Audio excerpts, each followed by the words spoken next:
خوتي خواتاتي اهلا وسهلا مرحبا بكم يا جماعة الخير صباح الخير عليكم j'espère que vous allez bien azul fillaoun wa salam alaikum nous sommes donc le vendredi 10 novembre 2023 Jum'a Mubaraka à nos compatriotes qui vont profiter de ce jour de repos dans notre chère Algérie un jour de repos de retrouvailles familiales et j'espère que vous allez passer un bon week-end. Quant à nos compatriotes de la diaspora, bossez bien et bonne fin de semaine. البارح يا جماعة, vous avez été très nombreuses et nombreux à partager notre coup de gueule concernant la cérémonie totalement ridicule du lancement de la commercialisation de la voiture chérie en Algérie, la voiture chinoise. Une voiture importée à 100%. Et pour son lancement, deux ministres algériens ont été mobilisés, ont fait le déplacement du côté des Sablettes, la promenade maritime, la promenade sur le front de mer, Sablettes, qui nous manque tant, bien aménagé à l'époque du régime de Bouteflika et qui continue d'être l'un des endroits prisés pour l'un des endroits de villégiature les plus prisés pour les Algérois. La promenade des Sablettes, معروفة على كل حال. Deux ministres donc ont fait le déplacement pour le lancement de la commercialisation d'une voiture importée depuis la Chine. Le groupe Chiri Ajma'a, auparavant, la veille, il a été reçu au ministère de l'Industrie par l'actuel ministre Ali Aoun, ministre de l'Industrie et de la Production pharmaceutique, qui va ouvrir une usine à Borj Bouarerich. Ils n'ont pas donné de date précise, ni un agenda concret. Quand est-ce que cette usine sera ouverte? Quand est-ce qu'elle sera inaugurée? On parle donc d'une usine qui sera bientôt inaugurée à Borj Bouarerich avec comme ambition de faire du montage et de l'assemblage, de produire 24 000 à 25 000 véhicules par an et plus tard l'ambition dans 3 ans de produire 100 000 véhicules par an. Intéressant, bon. Si, encore une fois, comme on a dit hier, les deux ministres se sont déplacés pour nous montrer l'usine qui sera à Borj Bouarerich, on sera d'accord. Gaël Me'alish, deux ministres, l'un de l'industrie, celui de la promotion des exportations du commerce, c'est pour une usine de montage, on aurait aimé voir cette usine, comment elle sera, c'est quoi l'investissement, parce que les partenaires chinois n'ont absolument donné aucun détail sur ce projet. Le montant de l'investissement, le nombre des emplois qui sera créé, le transfert des technologies, est-ce que ce sera conforme au cahier de charge, ما فهمناش لحد الآن ما كان والو. شفنا برك tout ce qui est maintenant concret, c'est que Chéri a commencé à être commercialisé en Algérie et deux ministres ont fait le déplacement pour parrainer l'importation d'un véhicule chinois où il n'y a pour le moment pas le moindre composant made in Algérie. Ce qui constitue en soi un scandale totalement ridicule.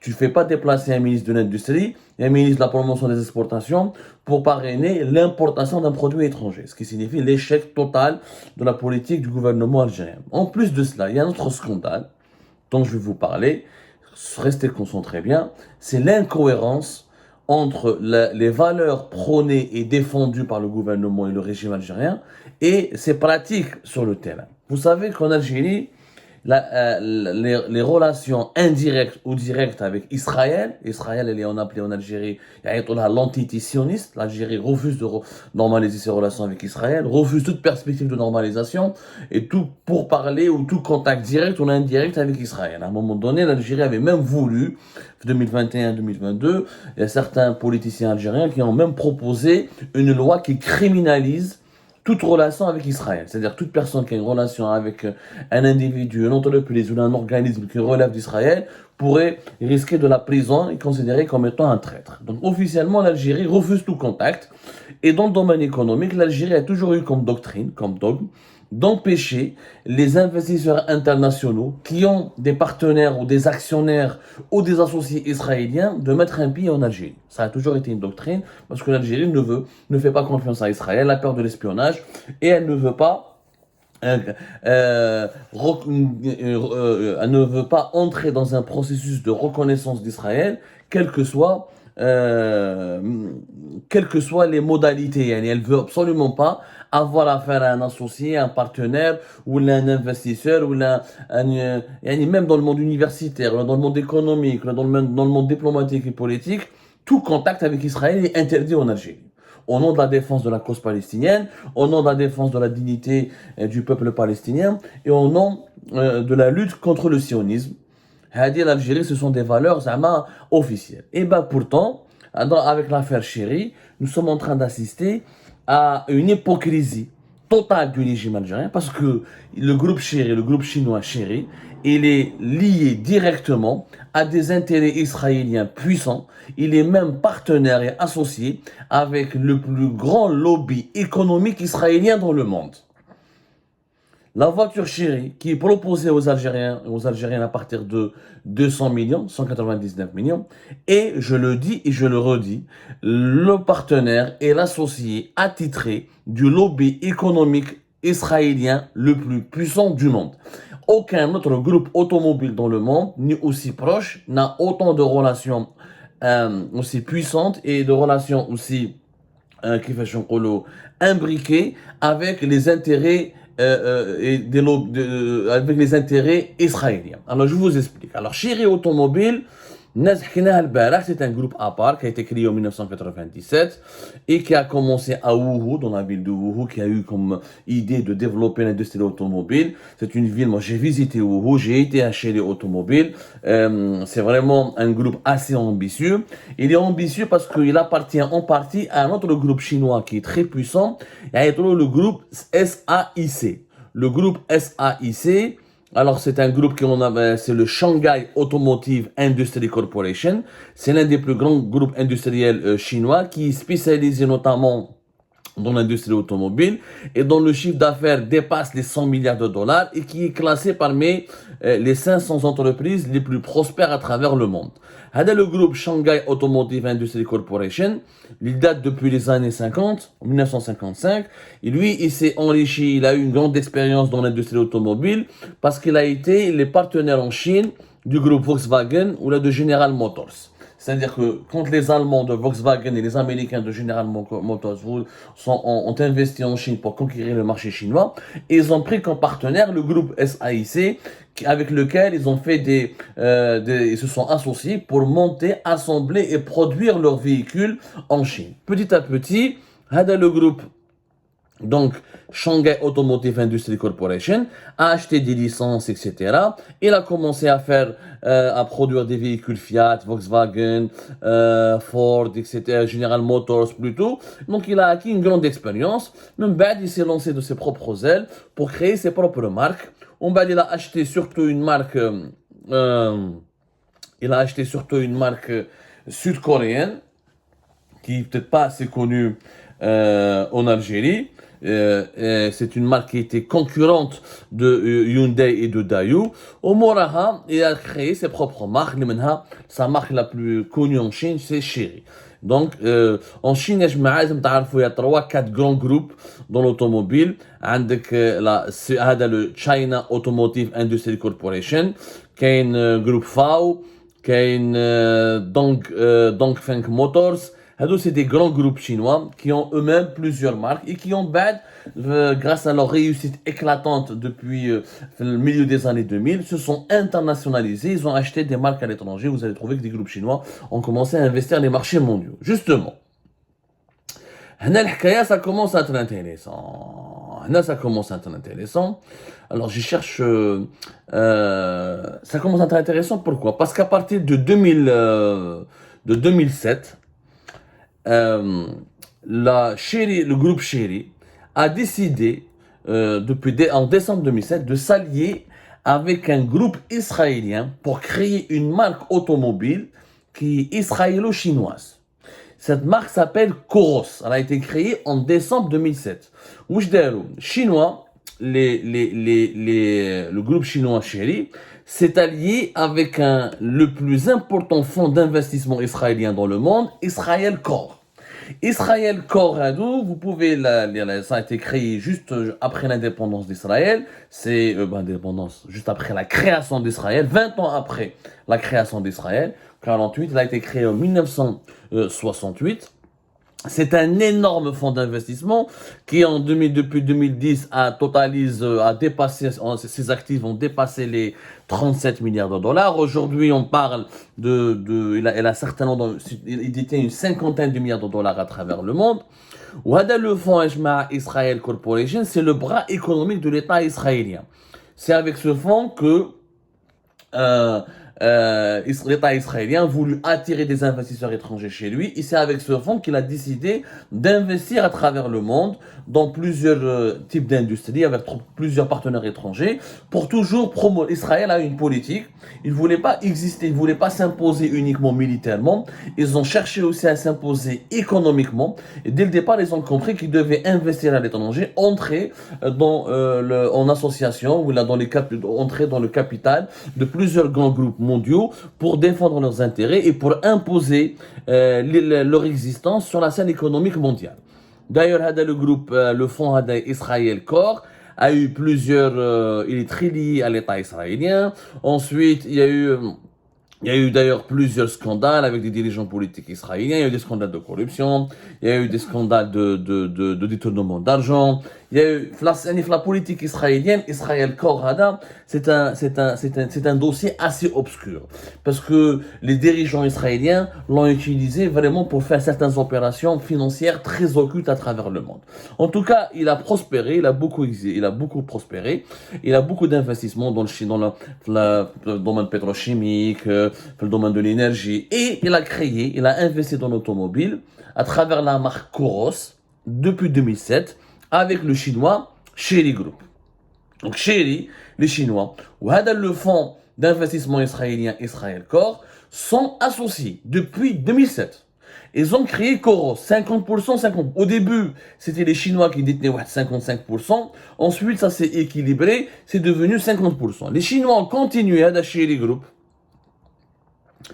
Et ils ont, Chery Automobile, comme on l'appelle son nom plus exact, ont continué de collaborer avec les Israéliens jusqu'en 2018, où il y avait Israel Corp a commencé à céder des actions à d'autres groupes israéliens privés, comme l'israélien Kenon. Kenon, c'est un autre groupe qui appartient à un homme d'affaires israélien très connu en Israël, et Aïtolo Eden Ofer. Lui et ses frères, ils ont un groupe, c'est un mania, c'est l'un des milliardaires, c'est l'un des oligarques, entre guillemets, Eden Ofer. Donc, il détenait des actions importantes dans le groupe Coros. Coros, c'était quoi l'idée? L'idée, les Israéliens et les Chinois ont voulu créer une marque cool. Ensuite, ils ont voulu, à partir de 2013-2014, se lancer dans le véhicule électrique. Avec l'idée de créer un véhicule hybride, un véhicule électrique qui utilise des nouvelles technologies pour ne pas dépendre des carburants. وهذا le partenaire israélien هذا Kenon, Kenon Holding, contrôlé par le magnat d'affaires Eden Ofer, avait beaucoup d'ambition dans le domaine de l'automobile. Avait beaucoup d'ambition. Il voulait investir parce que le projet Coros c'était 1,5 milliard de dollars d'investissement israélien et chinois à la fois. ما نجحتش l'affaire تاعهم.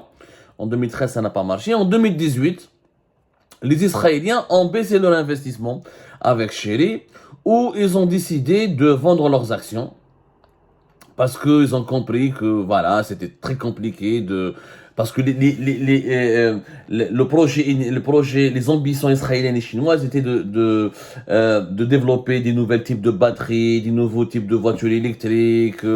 Ça n'a pas marché. Ou le monde à 2014-2015, c'était pas comme le monde de 2023-2022. À l'époque, le pari sur la voiture électrique n'était pas aussi populaire. Les gens ne s'intéressaient pas encore parce que les effets du réchauffement climatique et il n'y avait pas des crises énergétiques aussi importantes, aussi puissantes que celles que nous vivons, notamment depuis la guerre en Ukraine en 2022.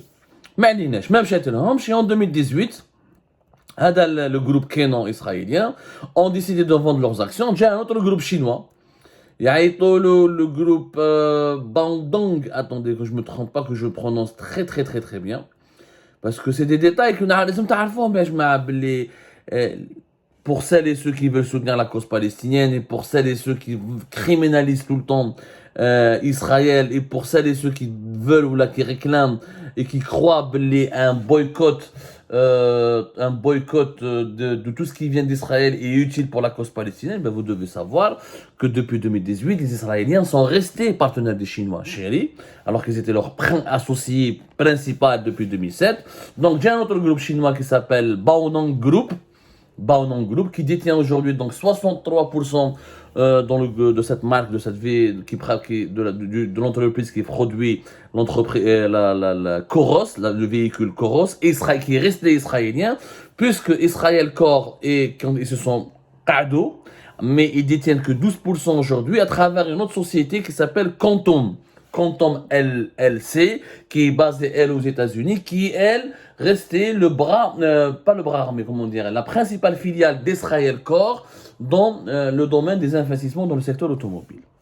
Où les Chinois chéris automobiles, ils ont gardé 25% de ce qu'on appelle Coros Auto, qui n'a pas marché, qui n'a pas fonctionné, et qui a pratiquement disparu du marché mondial en 2022, mais qui n'a pas été dissoute pour autant. Et voilà, il y a eu donc plusieurs étapes. L'investissement à Coros, ils ont voulu donc faire d'abord une usine du côté de Shanghai, ils ont voulu aller en Europe, ils ont voulu aller à la Slovaquie, ils ont voulu s'implanter en Slovaquie. Ça n'a pas marché. Coros, c'est pas un véhicule qui a cartonné, mais les investissements israéliens avec le groupe chinois Chery durent jusqu'à aujourd'hui encore. Jusqu'à aujourd'hui encore, ils sont partenaires attitrés à travers la société Quantum. Donc Israël Corps au début, en 2007. En bas, vers 2013-2014, il y a eu une autre société israélienne qui est Canaan Holding, qui appartient à l'homme d'affaires, le milliardaire israélien Eden Ofer. Ensuite, il y a eu donc Israël Corps qui est resté à travers les Quantum Investment, bon, je ne vais pas dire tout ça en anglais, Quantum LLC. Les relations sont restées les partenariats israélo-chinois dans ce domaine à travers chez les automobiles sont restés solides. Elles sont assumées, il y a des rapports au niveau de la bourse de Tel Aviv, au niveau de la bourse de Shanghai, c'est assumé, ce que je vous donne comme information, c'est ouvert, c'est des données qui sont accessibles. Peut-être il faut être connaisseur des nuances du monde économique, il faut être connaisseur des nuances du monde des finances. Mais en tout cas, c'est pas un secret de polichinelle. Chery et Israel Corporation sont des partenaires historiques et liés par une grande amitié, beaucoup d'immenses intérêts économiques depuis au moins 2007. Et ces relations perdurent jusqu'à aujourd'hui encore. La question qui se pose, est-ce que les dirigeants algériens sont conscients, sont au courant de ces relations entre guillemets sulfureuses et controversées entre le groupe Chery et le fonds d'investissement israélien Israël Corps? Est-ce qu'ils sont au courant et est-ce qu'on les a informés avant de donner les autorisations nécessaires qui permettront au groupe chinois Chery de commercialiser ses voitures en Algérie et de lancer éventuellement un projet dans la wilaya de Bourg-Bouariri, un projet qui reste opaque et sur lequel pour le moment nous n'avons pas d'informations concrètes. Si c'est le cas, s'ils sont au courant, c'est grave, parce que ça veut dire la mitmeskhar bina. Les dirigeants algériens passent leur temps à insulter Israël, à diaboliser tout contact avec l'État israélien et à diaboliser toutes les personnes qui entrent en contact avec un organisme ou un individu israélien. Mais d'un autre côté, ils autorisent un investisseur chinois qui est directement partenaire et lié au plus grand fonds d'investissement chinois israélien et qui est lié au bras armé économique de l'État d'Israël. Donc là, ça veut dire que c'est une incohérence, c'est une grande hypocrisie. Israël haram alayna, mais halal alaykum. Halal, parce que les Chinois vont venir investir en Algérie. Derrière eux, il y a derrière eux, Israël Corps. Donc il y a des intérêts économiques israéliens importants. S'ils ne le savaient pas, c'est encore grave. Ça veut dire que les autorités algériennes, ça veut dire que les services de renseignement ne font pas leur travail, ça veut dire que le ministère des Affaires étrangères ne fait pas son travail, ça veut dire que la présidence algérienne et le Premier ministère ne fait pas son travail. À la moindre des choses, c'est de s'informer correctement, profondément sur les tenants et les aboutissants du business d'un investisseur étranger avant de l'autoriser à s'implanter en Algérie. C'est la moindre des choses. Quel est l'investisseur au Chikoun? Où est-ce qu'il a travaillé auparavant? quel était son passif, est-ce qu'il peut apporter une valeur ajoutée réelle à l'Algérie, est-ce qu'il n'est pas lié à des entités qui peuvent menacer la sécurité nationale, qui peuvent introduire, parce que voilà, on va pas, je suis pas en train de diaboliser Chéri. Moi, libre aux Algériens de faire ce qu'ils veulent. S'il y a des Algériens ça ne les dérange pas d'acheter un véhicule d'un groupe qui est lié aux intérêts économiques israéliens, libre à eux. Mais je ne suis pas en train d'appeler au boycott. J'appelle ni au boycott, ni je défends Chéri. Moi, je donne des faits. Moi, ce que je ne comprends pas, c'est l'attitude des dirigeants algériens. Mais à longueur d'année, tu diabolises et tu criminalises toute relation avec Israël, et à la fin, tu donnes toutes les autorisations et tu ouvres, tu déroules le tapis rouge à un investisseur chinois qui est le principal partenaire du plus important lobby économique israélien dans le monde. Il y a une contradiction. Donc, ou vous voulez des rapports avec Israël, ou vous ne voulez pas de rapports avec Israël. Parce qu'à travers Chéri, il y a des intérêts économiques et politiques israéliens. Là, il y a l'économie, il y a aussi le politique. Marouf, dans tous les pays du monde, regardez la lutte d'influence entre les États-Unis d'Amérique et la Chine. Les groupes américains en Chine sont très surveillés parce que les Chinois pensent, et ils ont raison de le penser, craignent que des réseaux d'espionnage américains se développent à travers les investissements américains.